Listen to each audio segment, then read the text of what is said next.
Yo, what's going on, guys? Crispy Flakes here. Welcome to Extra Crispy. For today's video, we are going to be reacting to an article by Bleacher Report titled Ranking Every NBA Team by its Trade Asset War Chest. So basically, like, what teams have to offer via the NBA trade deadline. I'm very curious how this is actually going to play out, man. It's actually a really cool article idea right here.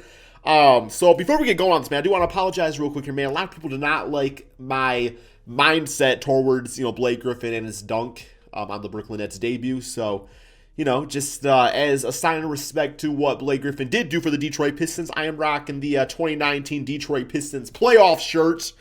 Obviously, he gave his all in that series, man. And also, I did get this shirt on clearance after Game 1 against the Milwaukee Bucks, which was completely disrespectful by Kroger, by the way, man. Like, they gave us no chance, bro. The Michigan Krogers did not mess with the Pistons like that. Okay, here we go. Let's go ahead and get going on this. You would expect a lot of, good teams to be, ranked bad in this case, because, a good team's not going to give up, their star players. You know what I'm saying, man? And the first one we have is, well, right away, we got the LA Clippers. So, yeah, we have their goal is a contender, restricted by hard cap, yes, with, huge decisions. How can the Clippers improve without adding salary? They got some trade exceptions, roster spots, 14. They got one open. Veterans with some appeal would be Lou Williams. I don't think he'd be very appealing, man, because what I heard was that Lou Williams is going to retire if he gets traded. So I don't think a team really wants to take that on. Beverly got some young, potential, attractive talent. Zubats, okay. Yeah, he'd be nice, of course. Trade kickers, trade restrictions. Poison pill, Luke. Bro, what the hell is a poison pill, man? Why is Luke Kennard listed as a poison pill?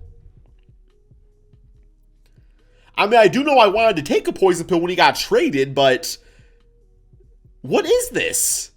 Yo, somebody tell me what a poison pill is. I don't like that word, man. Listed next to Luke Kennard's name, man, shooting 46% from 3. Next up, we do have the Milwaukee Bucks. So some of their guys they got that they can probably trade. Draft assets poor. The Bucks first rounders are tied up in obligation to the Rockets and Pelicans. Well, damn, that's good for them, right?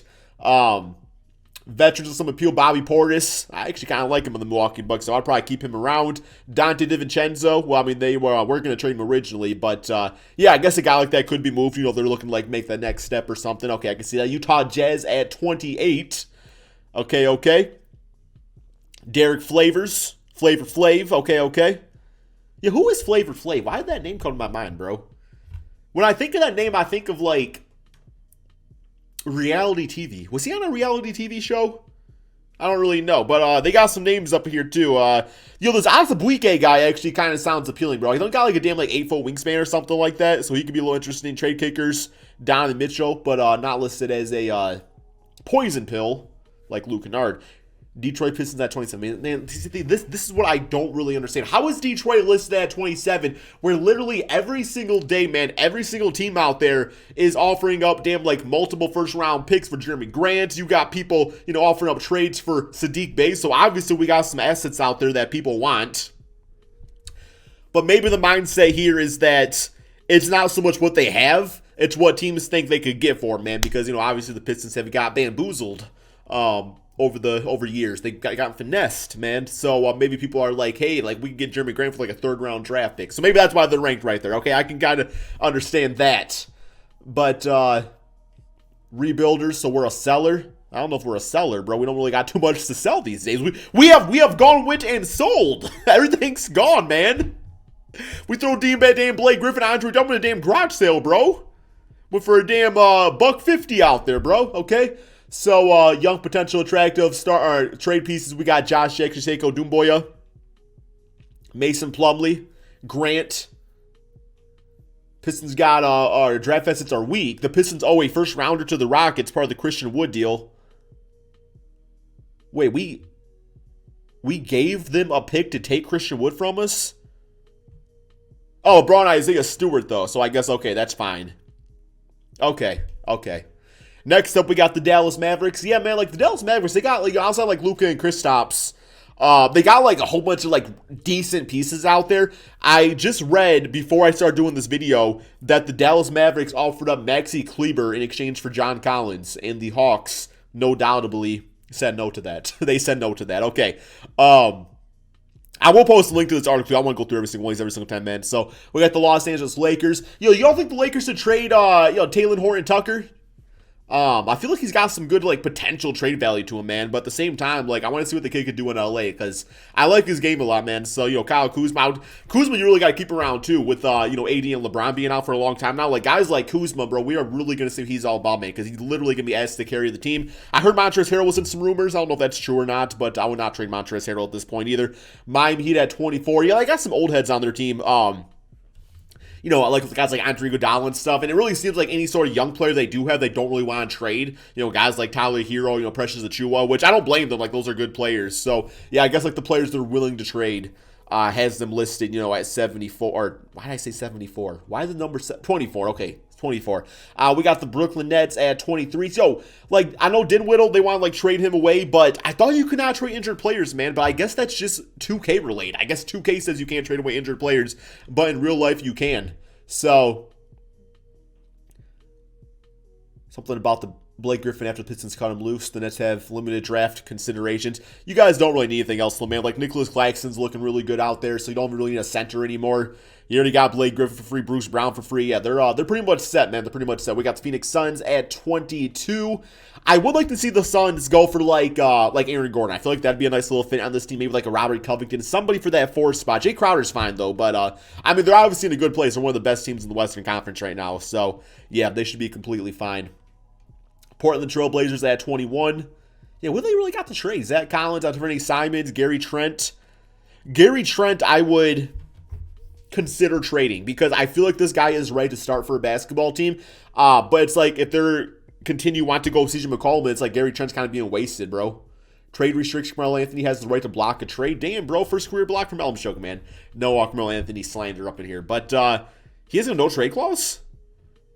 How does a guy that literally like nobody wanted him have a no trade clause all of a sudden? I don't really get that. That's good for him, man. Like, Melo, I'm so happy for him in his story and stuff, but it's just kind of weird. There's no trade clause. 76ers at 20.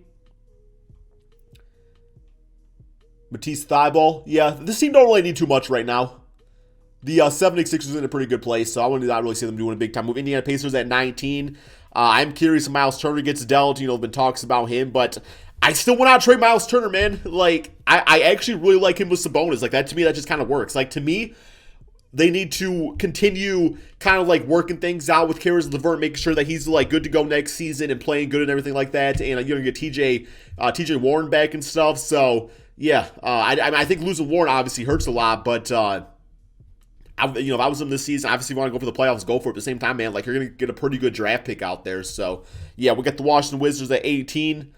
Yeah, I don't really know what type of value Russell Westbrook has. I don't think Russell's going to get traded, though, man. I really don't. I have a feeling he is probably going to be with the Wizards for the rest of this season. Now, I could see him getting traded in the offseason, maybe.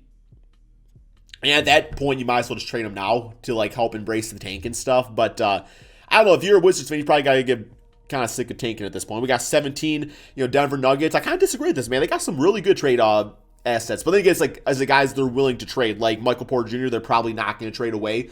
But I think Bobo's got some pretty good value to him. He's not really played all that much. They don't even got Michael Porter listed here, so yeah, I guess he's not going anywhere, man. But I was hearing Bobo in exchange for Lonzo Ball. Kind of interesting if you think about it. 16, we got the Atlanta Hawks. Yeah, John Collins. I think he'll probably get traded at some point, man. Which I don't know why. I wish they could pay this man like what he deserves, but I hope John Collins does not also ask for too much money because like he's nice for the Hawks. I like him with John Collins. I'm sorry, with not John Collins. I always forget the man. It's Clint Capella. I like him with Clint Capella. Obviously Trae Young. I like the idea of the Hawks going for like a Marcus Smart to like up the perimeter defense and stuff. I like DeAndre Hunter. I like this team here, man. It takes a little bit of patience for young players really to come together and be able to lead and stuff like that. So I would for them not to trade him away, but he probably will be. Also, Cam Reddish might get traded too, which I would just not do that either. He's just needs more time. We got the Houston Rockets at 15. I suppose so, but John Wall, I think I would love if we went to a team that could really use him right now, but he still has that large contract, still injury prone. Oladipo, we know he doesn't really want to be on any team except the Miami Heat. So yeah, what do you exactly do with that? Okay, we got Minnesota at 14. I'm curious what Minnesota does, man. Like, do you see like D'Lo getting traded or Cat? Do you see either one of those guys getting traded eventually? I don't think it happens this season. I think they're going to try to pull off with like some sort of big time move without trying to give up like, you know, a guy like like D'Lo Cat and obviously Anthony Edwards. Like if they can like do some sort of package with like a Jarrett Culver, Naz Reid, then I think they try to do that first, man. And I heard that they were offered up Malik Beasley in a first round pick in exchange for John Collins, and they said no. They said no to that. We got the Memphis Grizzlies at 13. Jonas Valanciunas. Ooh, would I trade him away, man? I feel like I would. I don't know. Do you guys like Jaren Jackson as a center? Because like Jonas is actually really nice.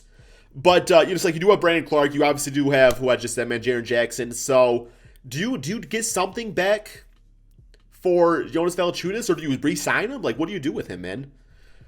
I feel like he's got some good, and you know, Dang's fine too. So if like a backup at least. Boston Celtics at 12.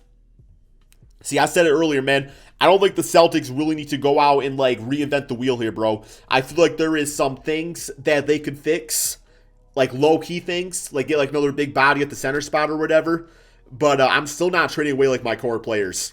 I feel like this team just has too much talent on it, man. Like I feel like trading like a Marcus Smart, like a Jaylen Brown or a Kemba Walker, like you're not gonna become a better team doing that.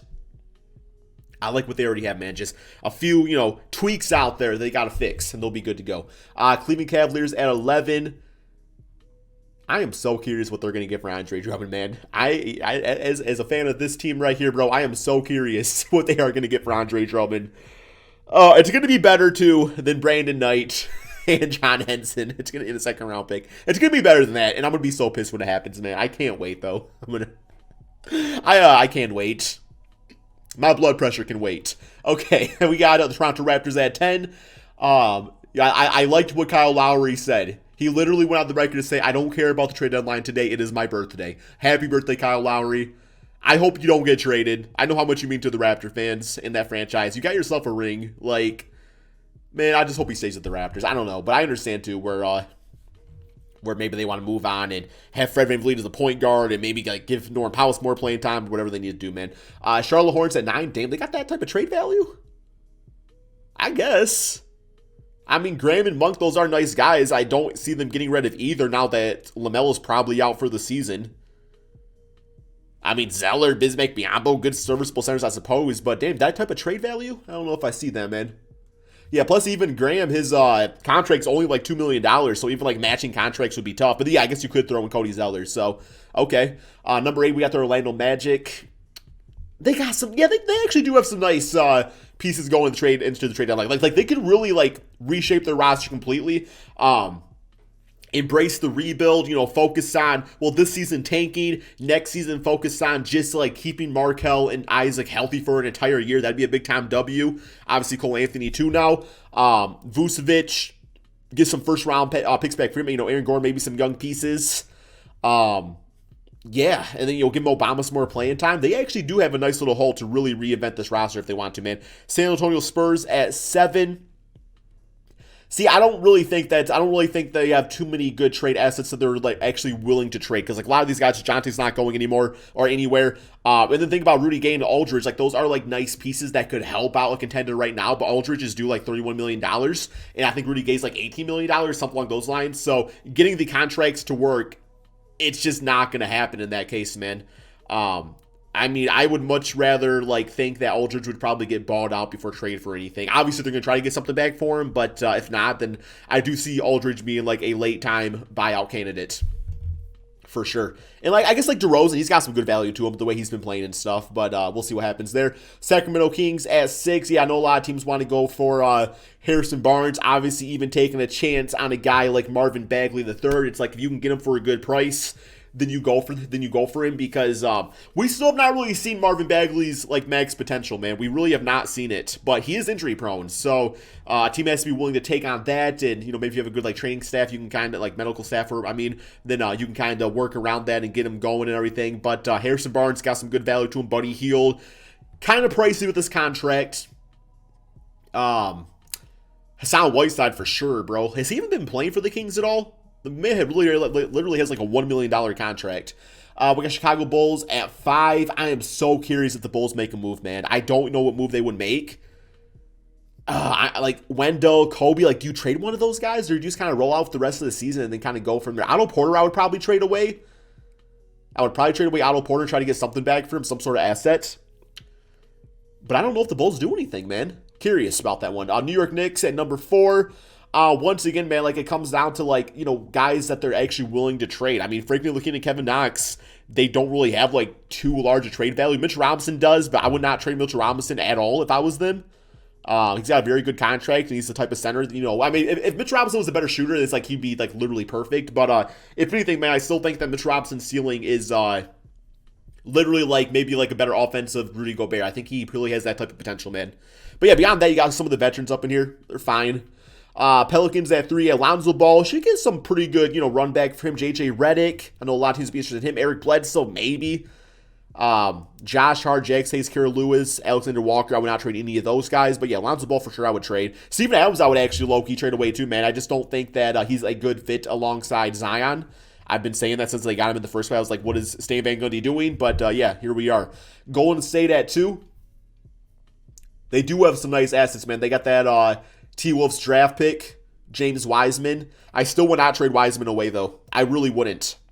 I still think he's going to be a beast. He just needs more time. He's only like 19. In number 1, we got the OKC Thunder. Yeah, they got $30 billion first-round draft picks. So, of course, they got a lot they could do with that. But it seems they're more interested. Bro, look at all these damn trade exceptions, man. I don't really know how trade exceptions work, but at this point, bro, you might as well just throw LeBron James a $200 billion contract with all. That's not how it works. But yeah, man. So, yeah, Al Horford, he could low-key get traded, but I would see him more so getting traded after this season.